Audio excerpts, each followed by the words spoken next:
Hello students, welcome back to my YouTube channel physics club by Shakti sir. आज के lecture में हम electric field calculate करेंगे। एक हमारे पास स्ट्रेट रॉड है, उसके ऊपर चार्ज डिस्ट्रीब्यूशन है, यूनिफॉर्म चार्ज डिस्ट्रीब्यूशन है। उस चार्ज के कारण कितना इलेक्ट्रिक फील्ड होता है वो हम कैलकुलेट करेंगे। तो चलिए देखो, हमारे पास सिचुएशन ये है कि ये हमारे पास एक यूनिफॉर्म रॉड है और इसके ऊपर क्यू चार्ज है। ये है इसका टोटल चार्ज। क्या है इसका? ये इसका टोटल चार्ज है। और आपको चार्ज पर यूनिट लेंथ भी दे रखा है लैम्डा, तो इसका टोटल लेंथ हो गया L। तो आपसे पूछा गया कि किसी एक पॉइंट P पॉइंट पे इलेक्ट्रिक फील्ड कैलकुलेट करके बताओ कि यहां पर इलेक्ट्रिक फील्ड कितना होगा। ये P पॉइंट है, तो ये जो P पॉइंट है ना, ये इस रॉड के नियरेस्ट एंड से A डिस्टेंस की दूरी पर है। P पॉइंट A डिस्टेंस की दूरी पर है। तो इस पे पूरा का पूरा चार्ज कितना है? टोटल चार्ज Q है। और ये भी आपको गिवन है कि चार्ज पर यूनिट लेंथ का वैल्यू कितना है? लैम्डा है ना। कंटिन्यूस चार्ज डिस्ट्रीब्यूशन में हम देखते हैं कि जब लीनियर होता है तो लैम्डा लिखा जाता है total charge divided by total length. चलिए इसको कैलकुलेट करते हैं। तो इसको कैलकुलेट करने का तरीका क्या होगा? सबसे पहले हम स्मॉल एलिमेंट कंसीडर करेंगे। लेट्स से ये हमने स्मॉल एलिमेंट कंसीडर किया है और ये जो स्मॉल एलिमेंट है इसका चार्ज है dq। और ये कितनी दूरी पर है? ये बेटा P पॉइंट से x डिस्टेंस की दूरी पर है। x डिस्टेंस की दूरी पर है। तो इसकी जो विड्थ है, ये जो विड्थ है इसको आप लिख सकते हो dx। dx क्या होगा? ये है width of the element, width of the element. ठीक। और dq क्या है? चार्ज ऑफ द एलिमेंट है ना, स्मॉल चार्ज ऑफ एलिमेंट। चलिए L पता लग गया। तो x डिस्टेंस पे कंसीडर कर लिया कि हमने ये छोटा सा एलिमेंट कंसीडर किया है। तो अब इस छोटे से एलिमेंट, ये जो छोटा सा एलिमेंट है ये पॉइंट चार्ज की तरह बिहेव करेगा, बिहेव एज पॉइंट चार्ज। तो जब आप पॉइंट चार्ज की तरह इसको बिहेव करवाएंगे तो एक पॉइंट चार्ज के कारण इलेक्ट्रिक फील्ड P पॉइंट पे कितनी होगी? तो छोटी सी इलेक्ट्रिक फील्ड छोटे से चार्ज के कारण है ना, स्मॉल चार्ज के कारण स्मॉल इलेक्ट्रिक फील्ड कितनी होगी? ये होगी K Q upon x square. इतनी इलेक्ट्रिक फील्ड होनी चाहिए बेटा, K Q upon x square. अब ये जो पॉइंट चार्ज की तरह बिहेव कर रहा था छोटा एलिमेंट, उसके कारण जो इलेक्ट्रिक फील्ड हमने देख ली। इस पूरी रॉड पे जो टोटल चार्ज Q बैठा हुआ है, उस पूरे चार्ज के कारण इलेक्ट्रिक फील्ड कितनी होगी P पॉइंट पे? तो हमें इंटीग्रेट करना पड़ेगा इस प्रोसेस को। So the total electric field, तो टोटल इलेक्ट्रिक फील्ड कैसे कैलकुलेट करेंगे? टोटल इलेक्ट्रिक फील्ड कैलकुलेट करेंगे इंटीग्रेट करके, इस चीज को इंटीग्रेट करके। तो इसका मैंने इंटीग्रेशन का साइन लगा दिया। ठीक। अब इंटीग्रेशन का जो साइन होगा वो देखो कहां से कहां तक होगा। इसका वेरिएशन कहां से कहां तक है? यहां से शुरू होती है रॉड, यहां तक जाती है ना। तो मतलब x का वेरिएशन, x यहां पे कितना है? x का वैल्यू ध्यान से सीखिएगा। यहां पर x का वैल्यू कितना है? ये है x इक्वल टू 0। यहां पर कितना है?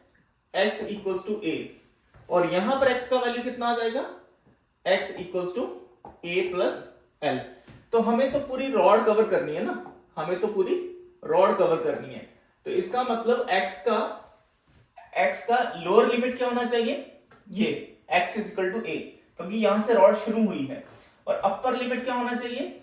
x equal to a plus l। तो लोअर लिमिट हो जाएगा a और अपर लिमिट हो जाएगा a प्लस l। ठीक है। अब dq को भी देख लेते हैं। dq कैसा लिखा जा सकता है लैम्डा की टर्म में, है ना। तो लैम्डा को बेटा यहां लिखा जा सकता है delta q upon delta x ना, dq अपॉन dx। तो यहां से dq का वैल्यू आ जाएगा lambda dx equals to dq। हम इस रिजल्ट को यहां पर पुट करेंगे तो टोटल इलेक्ट्रिक फील्ड हमारे पास इंटीग्रल की फॉर्म में ये ऐसे आ जाएगा k upon x square, dq की जगह क्या पुट कर देंगे, lambda dx।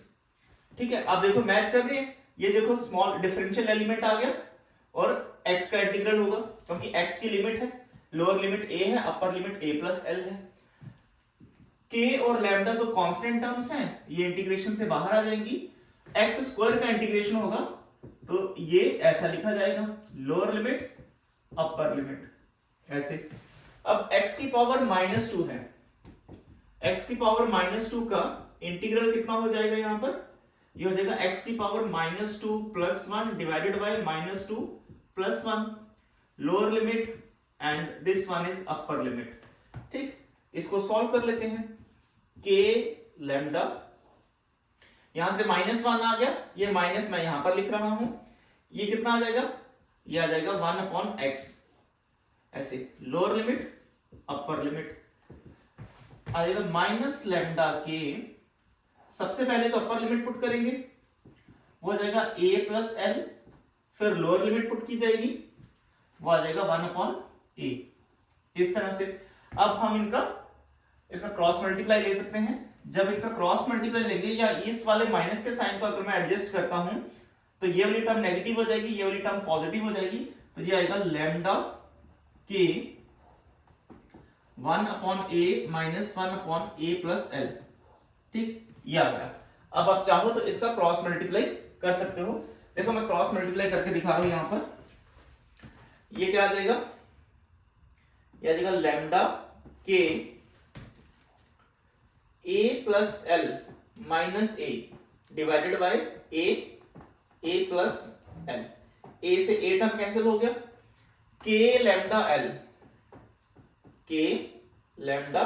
L divided bye a plus L. तो ये आपके पास टोटल इलेक्ट्रिक फील्ड आएगा p पॉइंट पे। This is the answer of this problem. ठीक है ना, k lambda L a plus L. अब इस रिजल्ट को हम और भी एप्रिशिएट कर सकते हैं और अच्छे से देखो इसको कैसे लिख सकते हैं। इस रिजल्ट को हम लैम्डा की वैल्यू यहां पर पुट कर सकते हैं q और l की टर्म में। तो अगर मैं लैम्डा की वैल्यू यहां पर पुट करता हूं q और l की टर्म में, तो देखते हैं ये कैसा बन जाएगा। यहां से ये आना था लैम्डा के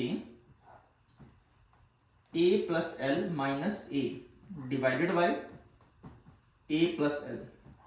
ठीक,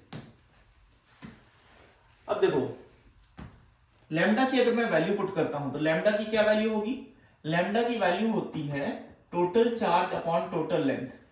ये तो हम यहां पर लैम्डा की जगह ये वाली वैल्यू पुट कर सकते हैं। जैसे मैं ये वैल्यू पुट करता हूं, E का वैल्यू क्या आ जाएगा, E can be written as total charge upon total length के L divided by a plus L. L से एल टर्म कैंसिल हो जाएगी, यह आ जाएगा टोटल चार्ज के divided by a plus L. तो चार्ज की टर्म में आपके पास इलेक्ट्रिक फील्ड का ये रिजल्ट आ जाएगा in terms of charge. Lambda की टर्म में ये आंसर आया, चार्ज क्यू की टर्म में ये आंसर आ गया। अब इसका एक स्पेशल केस बनता है। स्पेशल केस कहता है कि अगर P पॉइंट जो है बहुत दूर हो, मतलब A की वैल्यू जो है L से बहुत ज्यादा बड़ी है ना, ये छोटी सी रॉड है और P पॉइंट जो है वो दूसरे कमरे में है। तो इस 10 सेंटीमीटर की रॉड और दूसरे कमरे में कोई P पॉइंट हो जो कि 5-6 मीटर दूरी पर है, ऐसे कंपैरिजन में हम ये कह सकते हैं कि A is much greater than L। तो स्पेशल केस कंसीडर करते हैं, स्पेशल केस। तो स्पेशल केस में बेटा हम देखेंगे कि अगर if A is much greater than L, ये वाली सिचुएशन है। अगर ऐसी सिचुएशन है तो यहां से हम ये रिजल्ट यूज कर सकते हैं कि A बहुत बड़ी वैल्यू है और L छोटी वैल्यू है। इसका मतलब एक छोटी वैल्यू को अगर हम एक बड़ी वैल्यू से डिवाइड करते हैं तो दिस टर्म अप्रोचेस टू 0, है ना। ये बहुत बड़ी वैल्यू है और बहुत छोटी वैल्यू है, छोटी वैल्यू को बड़ी वैल्यू से डिवाइड कर रहे हैं तो दिस टर्म अप्रोचेस टू 0। तो अब देखते हैं कि कैसा इसको अगर हम ये वाला कंडीशन अप्लाई करते हैं तो कैसा रिजल्ट हमें देखने को मिलेगा। ये जो रॉड है ये किस तरह से बिहेव करना शुरू कर देगा under this condition when the point P is away from the rod. हमें इसको यूज करना है। अभी तो एक्सप्रेशन में L/A दिखाई नहीं दे रहा, तो हमें यहां पर L/A बनाना होगा। तो मैं लिख देता हूं E इक्वल्स टू, या जाएगा Q K डिवाइडेड बाय, ऐसा लिखा जा सकता है।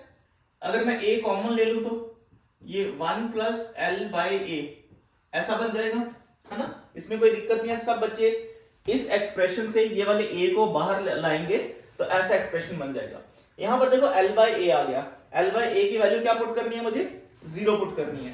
तो जब मैं L/A को 0 पुट करता हूं तो KQ divided by A square, ये आपका सबसे फेवरेट रिजल्ट हो जाता है। ये एक्सप्रेशन कैसा है? It seems like the electric field due to a point charge having charge Q, है ना। ये कैसा रिजल्ट हो गया कि जैसे ये कोई Q चार्ज है और ये कोई P पॉइंट है जो कि A डिस्टेंस की दूरी पर है, तो यहां पर इलेक्ट्रिक फील्ड कितना होगा?